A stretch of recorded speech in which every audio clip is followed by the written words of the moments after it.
Yo, what's up? Thank y'all for tuning in. Full court entertainment as always. So yeah, let's just go ahead and just talk about it. Lakers, Nuggets, 2 games in. Not looking good for the Lakers being down 2-0 to the defending champs.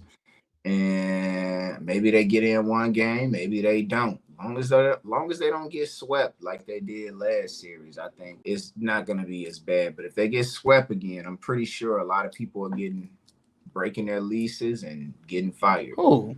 Who? Darvingham. I think Darvingham is You think fired. you think he gets? Yeah, you think he's done after this? I think they let him go. Yeah. I If think he Dar- gets swept, or I if he think just loses? I think either way Darvingham is gone, but I think if they get swept, I think a lot more other people might get let go than just Darvingham.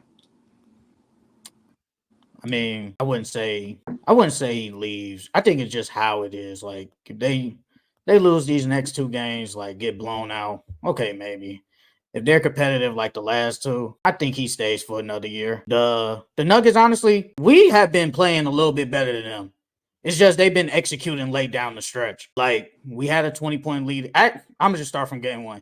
In game one, we played pretty good in the first half. Like I felt like LeBron like put all his energy in the first half, and then after this, and then the second half, he just it's like he was just he was just tired.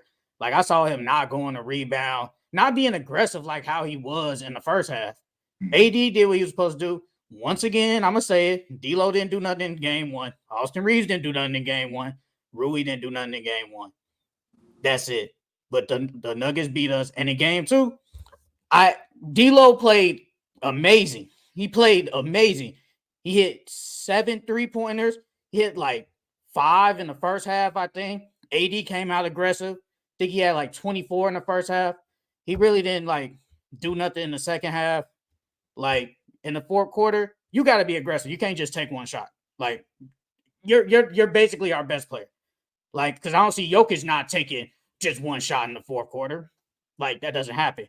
And even Jamal Murray. Jamal Murray has been bad these 2 games. He just has. This is and we should have taken advantage of that. He's been bad. We were supposed to win. We didn't. He comes back in the fourth quarter, drops 14 points, hits a game-winning lucky ass fadeaway jump shot, falling out of bounds. Lucky. I can't make that up. Like I can't make that up. Did you They see just been that executing. Did you see that shot from other angles? That was not luck. He Yes, he he stayed away. He separated said he didn't himself. even see it. He said he didn't even see it. He separated He himself. said he didn't see it. Shelly, let me. I know I heard You you. interrupt me, but then when I do it, it's a problem. You go ahead. Go ahead. Go ahead. Go ahead. Go ahead. Go Okay. ahead. Look, I'm Like you just do saying, the same shit to me. I don't get it. Shelly. I'm saying, bro. He put 5 feet between him and AD off that big ass step back. Like that shit was amazing. I don't think that was luck. And once again, I'm gonna say before you interrupted me, he said he didn't see it, so I'm gonna go with luck. He hits this fadeaway jump shot. I can't do nothing.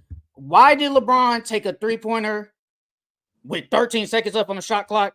I have no clue.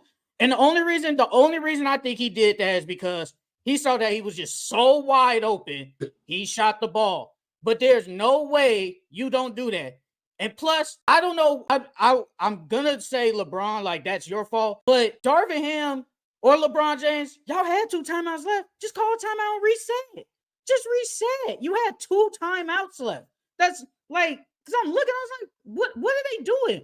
But no, LeBron takes a wide open three. Because if he does hit, we say LeBron clutch. But since he didn't, he missed, we lose the game. We were not supposed to lose that game. That's the game we are supposed to win. We just didn't take advantage, and the Nuggets executed. And Aaron and that one key play when Aaron Gordon ripped the ball out of Austin Reeves' hand and threw it to Michael Porter Jr. Once again, Michael Porter Jr. He hits everything against the Lakers. That man don't miss from three, and there's nothing you can do about it. I mean, we're down 0-2. I mean, if they lose game three, the series over anyway. But I think the Lakers gonna come out and play. It's just execution down the stretch. That's really all it is. But we've been better than them. Like majority of the quarters, we've been better than them. That's the truth. That's just straight up true.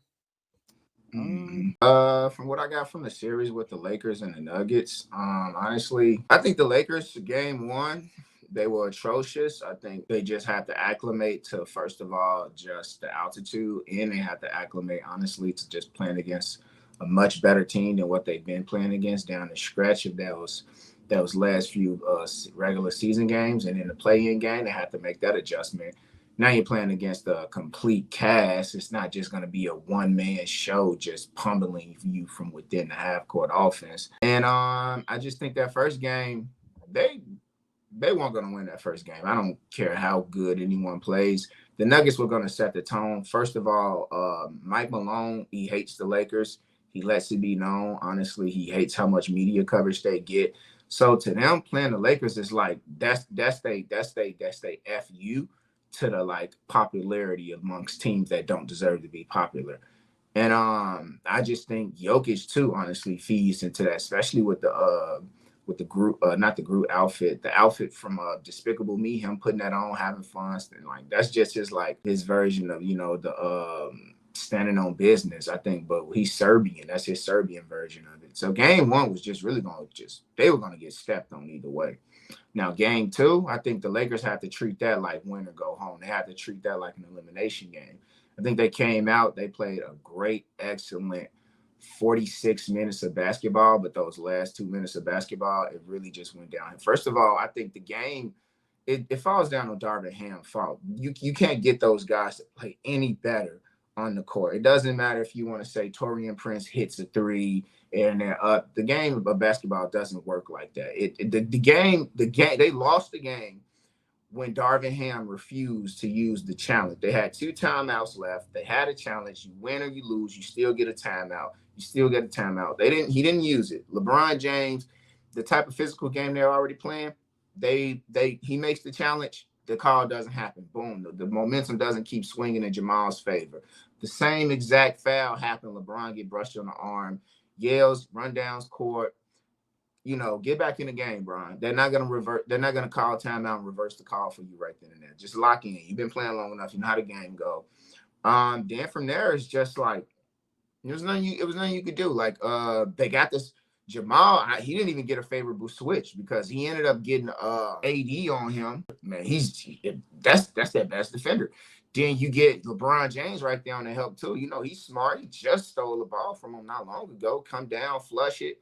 So it was like the Lakers, great 46 minutes of basketball, but the game is like 48 minutes. So those last 2 minutes they dropped it. And Darvin Ham, he was pretty much out.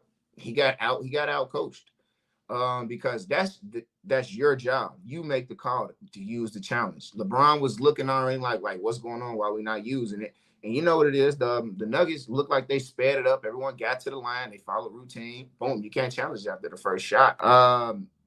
There's really nothing there's nothing the Lakers could do. They can't play any much better than that. And maybe they could get one game in, but the series in itself is like they stand no real chance. They stand no real chance against these guys. Not at all. Honestly, like I said, I think we can. Like Jamal Murray, yeah, he showed me in the fourth quarter, but we still got to take advantage of him playing bad because I guess we can call him playoff Jamal Murray now. He's hit big shots and all that. He just hasn't been good, and I hope another game like that happens. I doubt it. I doubt he go all the way to the fourth quarter only scoring 6 points. I highly doubt that. But is there a chance? Maybe. Michael Porter Jr. He's not gonna pass the ball. He's just gonna hit threes. But I feel like if we could just get another good game, from D'Lo. I think Austin Reeves has to step it up, honestly. And if Rui Hachimura is gonna be on the court, you got to give us something. Like you can't be out there just getting cardio in. And everybody else, there's a stat that Taurean Prince is the only bench player that's gotten points in these 2 games. That's pretty sad. That's kind of sad. I'm not gonna lie. Like, go ahead. What? No, go ahead. I think though that just comes down to the same thing. Yeah, Darvin Ham is asking a lot of Rui Hachimura, and then it's like, I get it. You're putting this guy on some big guys. You want him to defend. You want to be locked in. He had a couple of possessions where he wasn't locked in. He was just passive. you know, the lights are bright right now for him. So I do think, like, just like I always say, it's really hard to play defense and guard these guys that have to come back down, and he gets no rhythm. Like, he's a role player of a role player. The guy's not going to get any rhythm. All his baskets are going to come from some type of a quick post up with about 5-6 seconds left, or it's going to come from a backdoor cut. And the Nuggets have done a really good job of like stopping their cuts, and that's his bread and water. So he's not getting them cuts like that. Then he's gonna be gassed coming down on offense. So it's like what Rui has to do isn't gonna show up on the box score sheet, and when they're gonna lose again, he's gonna have like a 6 or 8 point game. He's gonna get killed regardless. But it's like you have to look at the things that Rui can do that doesn't show up on the box score sheet. It's just that even Austin is going to have to come down to just good matchups, denying the ball, forced turnovers. It's going to come down to just honestly just tapping the ball up, stopping them from getting second chance points. Just things like that. That's what it's going to come down to. Rue is going to have to have to play a great game and understand that what he does great is not going to show up on the box score. Now, Austin Reeves. I think Austin Reeves has to take that behind D'Lo step for real, because typically Austin Reeves gets more shots a game than D'Lo. D'Lo gets more threes. Like if D'Lo gets 17 shots, 10 of them came from three. So now it's looking like D'Lo's he's truly should be the third option guy. That's what I would do. I would honestly send Rue to the bench. I would send Rue to the bench. Switch that lineup out for real. But I can't remember, but I wrote it down. I can't remember where, but I know if I just pull it up. But Taurean Prince? Let me actually just look it up so I can get a real answer for you right quick. I wrote it down. It's not. And Rui Hachimura has been in minus 17 in these first two games, so he doesn't help us when he's on the court. I mean, and D'Lo has taken way more shots than Austin Reeves. He's taken way more. That's what, but that's what I'm saying. Like typically, like I'm just saying. You say Austin Reeves takes more shots, and he hasn't during a regular season. But now we don't care about regular season no more. It's playoffs now. He needs to be a little bit just more aggressive. I feel like he's just taking a step back. He's just letting Bron and AD do their thing, but you just got to be a little bit more aggressive. That's all. Yeah, I get that. That's all I'm saying. Is just like this, because this is round one of the playoffs. Like everything they're doing are just things that they did in the regular season, just amplified a little bit more, adjusted more.